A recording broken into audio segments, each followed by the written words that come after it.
Surat Yakobus pasal 1 ayat 12 sampai dengan 18. Ayat 12 sampai dengan 18.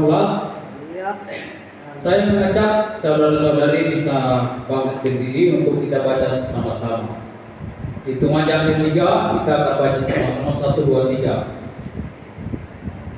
Berbahagia orang yang bertahan dalam pencobaan, sebab apabila ia sudah tahan uji, ia akan menerima mahkota kehidupan yang dijanjikan Allah kepada siapa yang mengasihi Dia. Apabila orang bertobat, janganlah ia berkata, pencobaan ini datang dari Allah, sebab Allah tidak baik oleh yang jahat, dan Dia sendiri tidak berubah siapapun. Tetapi setiap orang coba oleh keinginannya sendiri, karena ia terseret dan dipikat olehnya. Dan apabila keinginan itu telah dituai, ia melahirkan dosa. Dan apabila dosa itu sudah matang, ia melahirkan maut. Saudara-saudara yang dikasihi, janganlah sesat. Setiap pemberian yang baik dan setiap anugerah yang sempurna datang dari atas, diturunkan dari Bapa segala terang. Padanya tidak akan berubah atau bayangan pertukaran. Atas kehendaknya sendiri Ia telah menjadikan kita oleh firman kebenaran, supaya kita dapat tinggal tertentu menjadi anak sulung di antara semua ciptaan. Amin. Haleluya. Silakan dulu. Jadi tema yang saya taruh saat ini adalah pencobaan. Makanya dari awal tadi saya mengatakan satu kata yang sangat terkenal, bahkan satu kata yang tidak asing bagi kita adalah pencobaan. Saudara-saudara, dalam ayat yang kita baca ini adalah ada dua kata, yaitu pengujian dan pencobaan. Amin. Dua kata ini saya akan menjelaskan untuk kita mengerti dengan benar dari dua kata ini.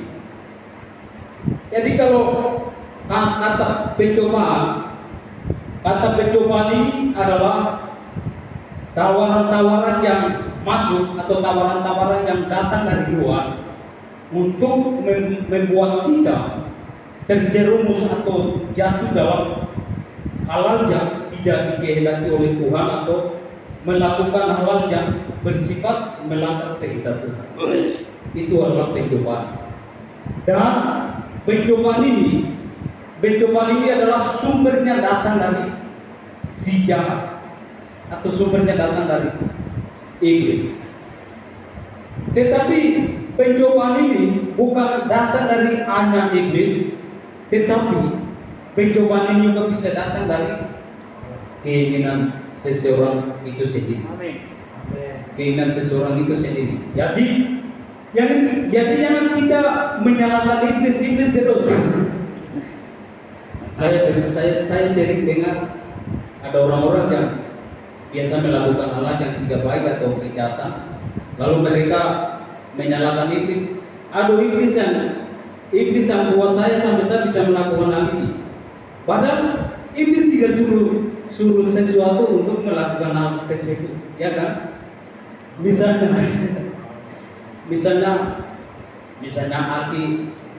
Alki curi, Yosef berjuang 1 juta. 1 juta. Lalu Alki dia tidak menyadari kalau uang itu dia yang curi. Tapi dia akan berkata, iblis yang membuat saya sampai saya bisa mencuri uangnya Yosua. Sedangkan iblis dia tidak buat apa-apa.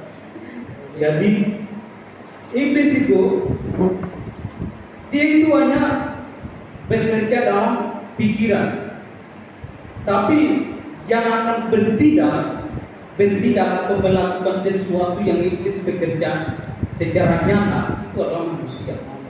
Manusia pernah melakukan contoh. Ada ini suruh iblis bawa kita Iblis dia bisa bawa kita ke Amerika tidak?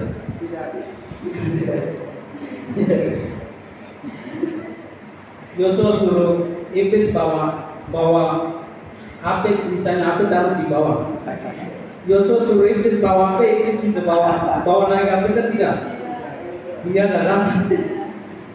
Tapi itu hanya pemikiran manusia, dan manusia yang selalu mempersalahkan iblis. Padahal itu adalah manusia sendiri yang membuat hal itu. Tapi dalam hal itu, di situ ada pekerjaan-pekerjaan yang bisa dilakukan di dalamnya. Iblis melakukan seseorang untuk membuat mereka jatuh dalam dosa. Itu adalah melalui pikiran. Jadi pikiran itu medan perang dari pekerjaan iblis. Jadi pencobaan ini adalah datangnya untuk menjatuhkan dan membinasakan atau menghancurkan iman kita yang sesungguhnya. Tetapi kalau pengujian, contoh kita lihat contoh pencobaan dulu. Contoh pencobaan, waktu Yesus berpuasa selama 40 hari 40 malam di padang gurun. Itu iblis dia datang ketika Yesus lapar.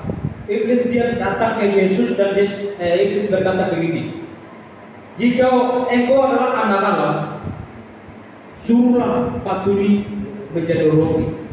Itu suatu pencobaan. Tetapi maksud daripada pencobaan iblis itu adalah supaya kalau dia mentaati perintah iblis, berarti Yesus itu bisa kalah. Yesus itu bisa kalah. Tapi kenapa Yesus tidak mau mentaati perintah iblis dari 3 pencobaan itu sampai Yesus mengalahkan iblis itu? Karena Yesus lah yang berkuasa atas segala sesuatu. Dan pencobaan itu juga Yesus membuktikan dan menunjukkan bahwa hanya Yesuslah yang berkuasa, hanya Yesuslah yang berdaulat atas segala sesuatu. Sehingga kuasa iblis ini tidak mungkin mengalahkan kuasa Yesus yang melebihi dari segala kuasa. Kenapa Yesus mati dan bangkit? Itu juga membuktikan bahwa hanya Yesus yang berdaulat di atas segala sesuatu. Sehingga kalau kita menghadapi berbagai cobaan-cobaan dalam kehidupan kita, jangan takut. Kenapa? Karena kita ini adalah sebagai pengikut Kristus, sehingga kuasa Kristus Yesus yang mengalahkan kuasa dosa itu, kuasa setan itu, Yesus juga akan memberikan kuasa dan selalu memberikan kuasa untuk kita melewati setiap cobaan-cobaan itu. Bahkan Yesus sendiri akan transfer kekuatannya atau kuasanya untuk kita ketika kita menghadapi cobaan-cobaan.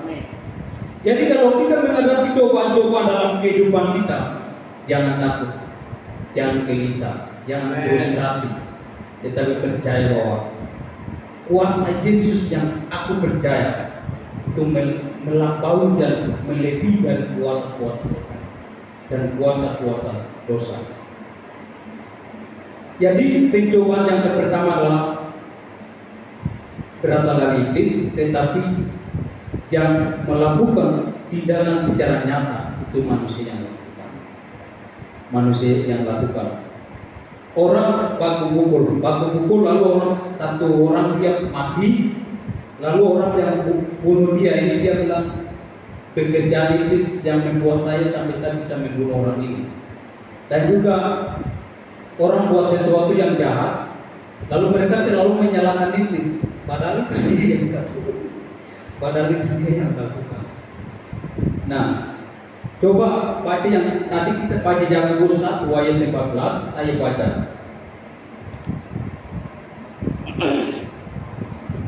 Tetapi tiap-tiap orang dicobai oleh keinginannya sendiri, karena ia diseret dan dipikat olehnya. Jadi setiap pencobaan yang kita alami juga bukan karena dari iblis secara langsung, tapi itu juga timbul dari keinginan kita. Keinginan kita. Ketika ada ambisius atau ada keinginan yang muncul dalam hati kita, di situ juga kita bisa mengundang alat yang jahat untuk kita bisa jatuh dalam dosa. Jadi dalam pikiran kita itu harus yang baik-baik, karena pikiran itu juga bisa mengundang berbagai cobaan untuk datang mengganggu dalam kehidupan kita. Sehingga pikiran itu juga bisa membuat kita sampai kita bisa jatuh dalam godaan. Kenapa hamba Tuhan jatuh dalam dosa perzinahan atau perkosaan? Karena pikiran ini sampai pikiran yang membuat mereka sampai keinginan ini yang membuat mereka sampai mereka jatuh dalam dosa. Bahkan ayat 15 bilang, dan apabila keinginan itu telah dibuai, ia melahirkan dosa. Jadi melalui keinginan ini juga bisa melampiaskan artinya keinginan yang dari pikiran ini bisa menyalurkan secara nyata dalam kehidupan sehari-hari. Misalnya pikiran saya itu, saya mau curi barang orang lain, misalnya curi uang. Lalu itu keinginan saya di benak saya, cuma di benak saya atau di pikiran saya. Tetapi keinginan saya ini saya sudah melampiaskan secara nyata dalam kehidupan saya, yaitu saya curi uang 1 juta. Jadi melalui keinginan ini telah dibuai, lalu dia melahirkan dosa. Dan apabila dosa itu sudah matang, dia melahirkan maut. Dia melahirkan maut di sini. Setelah dosa itu sudah matang, maksud saya melampiaskan keinginan itu sudah nyata.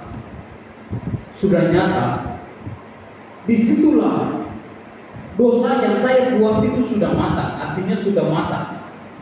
Lalu sudah matang ini melahirkan maut. Melahirkan maut di sini adalah bukan maut yang lain, tapi maut di sini terjemahan yang lain itu memisahkan dari Allah, memisahkan dari relasi hubungan dengan manusia. Maut di sini artinya mati. Maut artinya mati dalam hubungan Allah atau relasi Allah dengan manusia, itu mati. Jadi di dalam Roma 6 ayat 23 di sana bilang upah dosa ialah mati atau maut. Upah dosa ialah maut. Jadi ketika orang ini sudah berbuat dosa, setelah keinginan ini sudah dibuai, lalu melahirkan dosa, dan setelah dosa itu sudah matang, ia melahirkan maut. Jadi maut adalah memisahkan atau terputus dari hubungan kita dengan Tuhan. Sekarang kita masuk yang kedua. Yang kedua adalah ujian. Ujian ini, sebelum saya lanjut ke bagian yang kedua, pencobaan yang contoh yang lain, yaitu adalah salah satu tokoh Alkitab yang ada di Perjanjian Lama, yaitu Yusuf. Yusuf adalah salah satu seorang anak dari Israel, yaitu Yakub. Yakub mempunyai 12 anak. Lalu salah satunya itu Yusuf, dan saudara-saudaranya Yusuf ini mereka menjual Yusuf ke Mesir. Lalu Yusuf dia tinggal di sana di rumahnya Potifar. Lalu Yusuf dia mengalami pencobaan. Pencobaannya di mana? Itu waktu dia jadi pembantu di rumahnya Potifar. Istri Potifar dia membujuk Yusuf untuk melakukan hal yang jahat. Tetapi Yusuf dia tidak mentaati apa yang istrinya Potifar, dia merayu atau membujuk Yusuf untuk melakukan hal jahat, tetapi Yusuf dia tetap berpegang pada janji-janji Tuhan. Akhirnya dia selamat dari pencobaan itu. Nah, itu yang kedua dari contoh pencobaan. Tetapi pencobaan ini juga dia sumbernya ada internal dan eksternal. Internal itu pencobaannya itu datang dari dalam, tapi eksternal itu pencobaannya datang dari luar.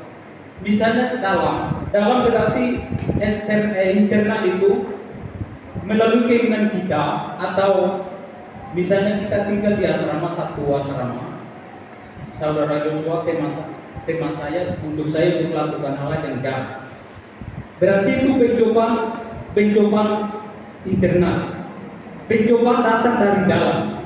Sedangkan pencobaan luar, pencobaan eksternal itu ketika kita keluar di tempat-tempat lain, lalu di situ kita akan menghadapi berbagai hal yang kita bisa jatuh dalam dosa, atau membuat iman kita bisa mati, atau iman kita bisa menjauh dari Tuhan. Jadi pencobaan itu ada pencobaan internal dan eksternal. Nah, itu pencobaan. Sekarang kita masuk pengujian. Pengujian itu adalah sumbernya dari Allah. Pengujian itu sumbernya dari Allah. Kita semua di sini tuh waktu kita sekolah SD, SMP atau SMA, bahkan perguruan tinggi sekarang juga pasti kita menghadapi namanya ujian. Namanya ujian. Jadi ujian itu bukan sembarangan. Dosen-dosen atau guru-guru yang memberikan ujian untuk kita itu, untuk mahasiswa-mahasiswi atau anak-anak sekolah itu pasti ada tujuan tertentu. Kalau tidak ada tujuan, untuk apa kita ikut ujian? Jadi ujiannya itu supaya mereka sendiri akan mengerti dan mengetahui bahwa di mana kemampuan dan potensi kamu itu sampai di mana. Itu ujian. Dosen-dosen atau guru-guru memberikan ujian bagi setiap mahasiswa atau anak-anak sekolah.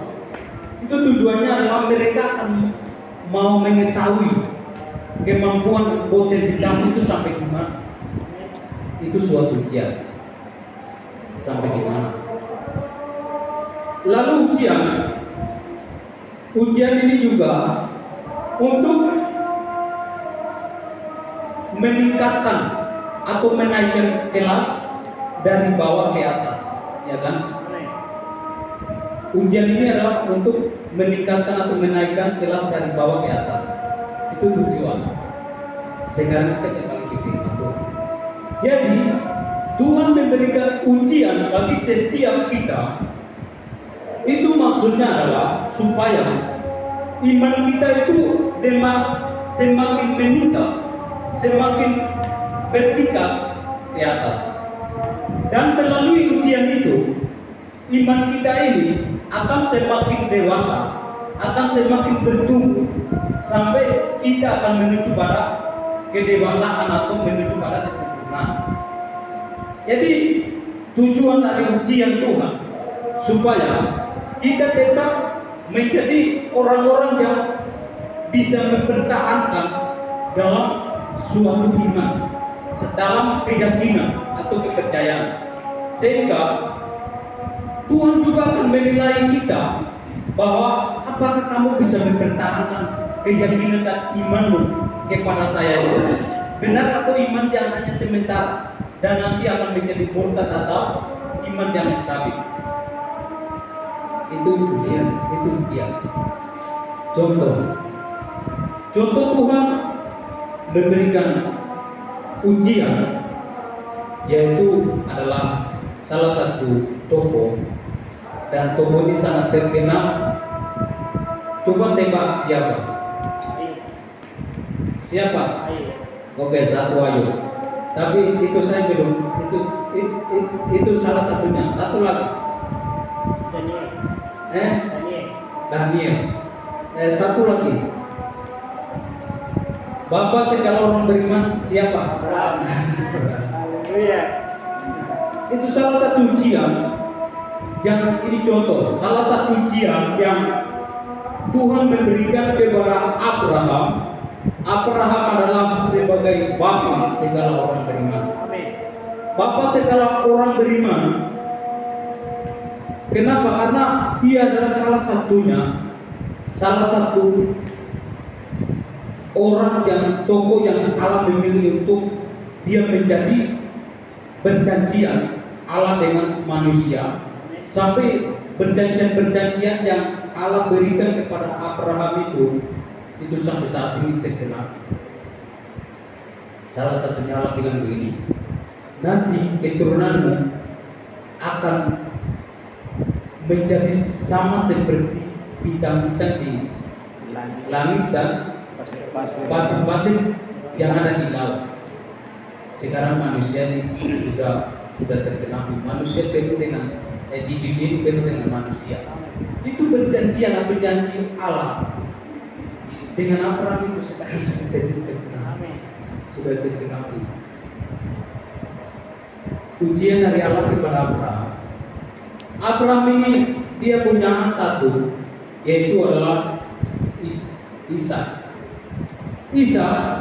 Ishak ini Allah berjanji kepada Abraham bahwa nanti kamu akan melahirkan seorang anak laki-laki, dan itu adalah suatu janji yang Allah berikan kepada Abraham.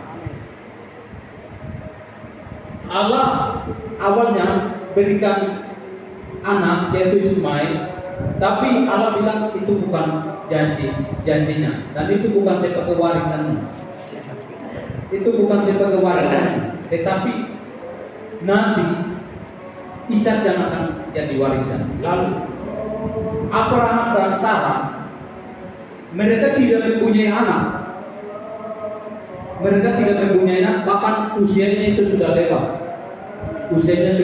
Tapi Tuhan berjanji kepada Abraham bahwa nanti kamu akan melahirkan anak, dan anak itu namanya Ishak. Mereka menanti janji-janji Tuhan untuk menurunkan keturunan atau menurunkan anak itu. Mereka tunggu selama 25 tahun. 25 tahun itu lama atau tidak? Menurut kata Dorothy lama atau tidak? Akhirnya lama atau tidak? Lama. 25 tahun, bayangkan. Sekarang kita kuliah di sini cuma 4 tahun. 4 tahun saja kita bisa pusing-pusing. 4 tahun saja bisa. 5 tahun saja Eredan itu melarikan diri dari kampus ini. Itu memang itu saya sendiri. Dari pusingnya tempat praktek kan. Itu saya sendiri alami itu. Cuma 5 tahun saja bisa melarikan diri. Berarti selama 1 bulan saja tidak bisa tahan. Ada keinginan untuk kabur. Selama 1 tahun saja ada keinginan untuk kabur. Coba Abraham dan Sarah, mereka menunggu janji Tuhan selama 25 tahun. Nah, 25 tahun setelah kenal 25 tahun, disitulah Allah menurunkan keturunan, yaitu Ishak. Tetapi setelah mereka menerima atau mendapatkan anak ini, Ishak ini, lalu Allah menguji iman Abraham. Allah menguji iman Abraham di dalam Kejadian 22 itu dikisahkan tentang Abraham mempersembahkan Ishak di Gunung Moria. Kenapa Allah menguji imannya Abraham? Karena di situ Allah akan menilai dan Allah akan mengetahui bahwa imannya Abraham itu adalah benar-benar dia beriman dan percaya kepada Allah yang menciptakan langit dan bumi. Amin. Setelah Abraham dia mentaati perintah Allah dan dia ingin mau mengorbankan anaknya Ishak itu di Gunung Moria. Di situ Allah menilai dan mengerti bahwa Abraham ini adalah benar-benar dia orang yang percaya kepada Allah yang menciptakan langit dan bumi. Amin. Allah yang menciptakan langit dan bumi. Setelah Abraham ingin mau menikah anak atau mempersembahkan anak, setelah dia bikin api untuk mengorbankan anaknya, lalu dia kasih anak di atas api itu. Dia menyusun batu, kayu-kayu, lalu dia ingin mau kasih anak di atas batu yang dia susun. Lalu ini dia mau tikam anak yang besar begini, mau tikam anak begini. Allah, ada suara Allah dari atas. Amin. Nah, lalu kenapa Allah perintahkan jangan mengorbankan anak ini? Karena dia sudah mengetahui hatinya Abraham ini. Dia sudah mengetahui hatinya Abraham bahwa hatinya Abraham itu tidak digoncang. Amin. Hatinya Abraham itu tidak diombang-ambingkan, tetapi dia punya imannya itu sangat kokoh, sangat stabil, dan sangat teguh kepada Allah yang benar yang menciptakan langit dan bumi.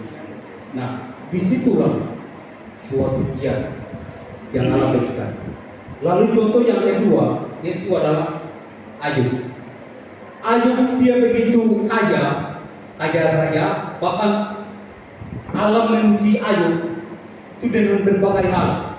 Yang pertama, keluarga Ayub semua hilang. Amin. Yang kedua, kesehatan Ayub. Yang ketiga, harta, kesehatan, keluarga. Amin. Ini Ayub mengalami tiga ini: harta, keluarga, dan kesehatan.